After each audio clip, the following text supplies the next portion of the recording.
Okay, so for today's video, I'm going to show you guys how I am going to bring up the blonde on this client, but keep it lived in, low maintenance, but just brightening her up a little bit as summer approaches. This is actually one of my students at my hair school, and it was really fun to be able to do her hair. So I feel like teasy lights are the best way to go about something like this. There is a lot of different names for things like this. Some people call it teasy lights, some people call it foilyage. Whatever you want to call it, it's pretty much the same thing.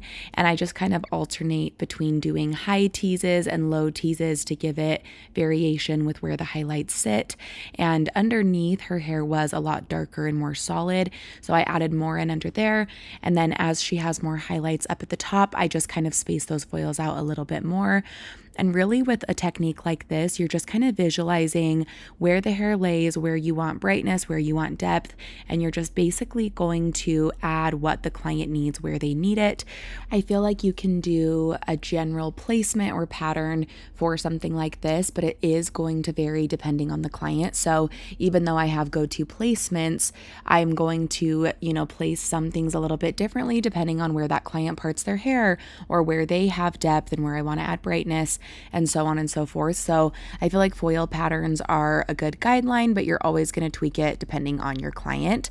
And then as we head up to the top, I end up throwing in a few highlights because I want it to be a little bit brighter up there, especially around the face. So doing a mixture of a teasy light and a regular highlight is going to help give that sun-kissed appearance, have it be dimensional with depth, but it's also going to brighten her up and bring it a little bit up closer to the root where she wants that. And doing that, especially on the top, is going to help her be able to grow this look out for a few months and have it be a little more low maintenance because it's giving her that brightness up there.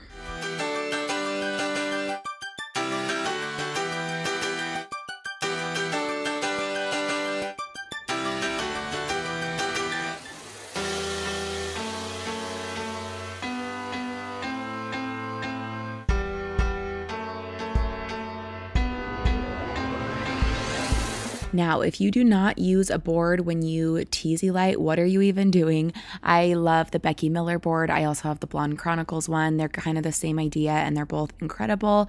And it's really great just because it gives you a sturdy base to work on. It helps you saturate better. It keeps your foil in place. I think that doing a teasy light, the hardest thing about it is that your foil can slide all over the place and it doesn't stay sturdy because it's not up against the head like it is on a highlight. So a board can really help you keep everything in place, keep you clean, and just make sure that you're doing everything the right way.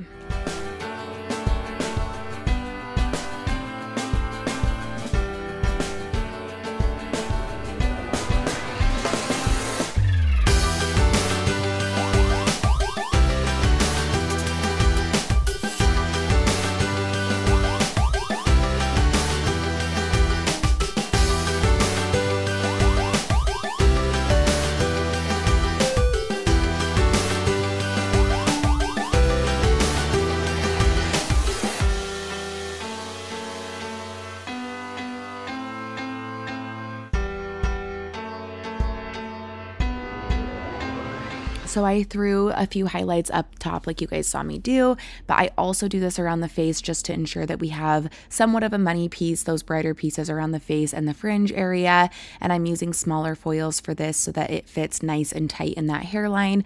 You can get both of the foils that I used on this model on my website. I will link them in the description box below, but I love using smaller foils around the hairline just because it's so much easier to pack them in. So I am doing a lot of foils back to back in this section, and then I'll just gradually work my way back into teasy light so that it blends with everything else that I did in the interior.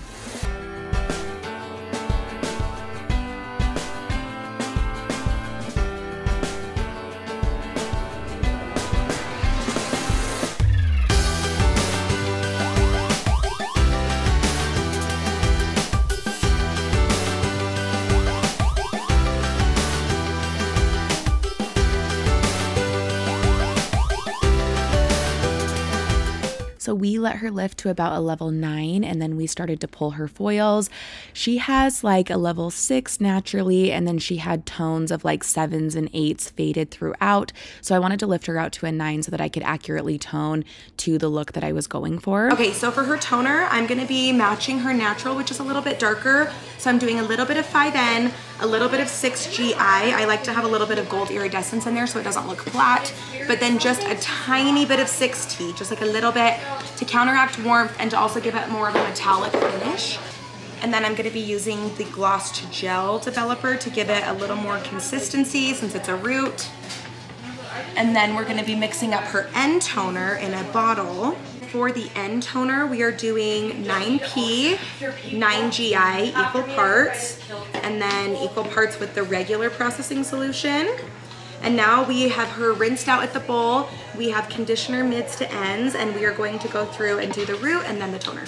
So now we're just applying that root at the bowl, and then we are just brushing down using our multi-use brush. It has metal bristles, and it's my favorite thing, not only for doing this where you're kind of combing everything together, but also for brushing out those teasy lights because you have back combed the hair, and sometimes it can be kind of rough to comb out. So that's what we did, and then we applied the mids and ends toner, and now we are blow drying. You can see how beautiful this turned out. I love how blendy it is. I love how bright it is, but you can still see that she has depth and contrast in there. Contrast is the best thing ever for lived-in colors because it truly makes the blondes pop brighter and stand out even better. So I just love the way this turned out. If you guys learned something from this video or you liked the technique that I used, let me know in the comments below. I love doing hair tutorials. I've been doing a mix of this and vlogging lately, and I have been slacking with my weekly vlogs because life has been insane with the businesses I run and the 2 kids I have and just everything going on, but I'm going to be getting back to that soon. So let me know what you guys would like to see in the future, and I'll catch you next time.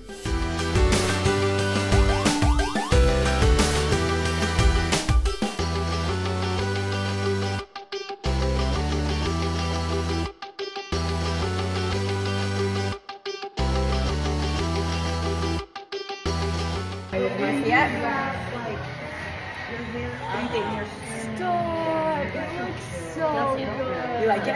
Yes. It's perfect. It's like blendy but bright. So cute. Yeah.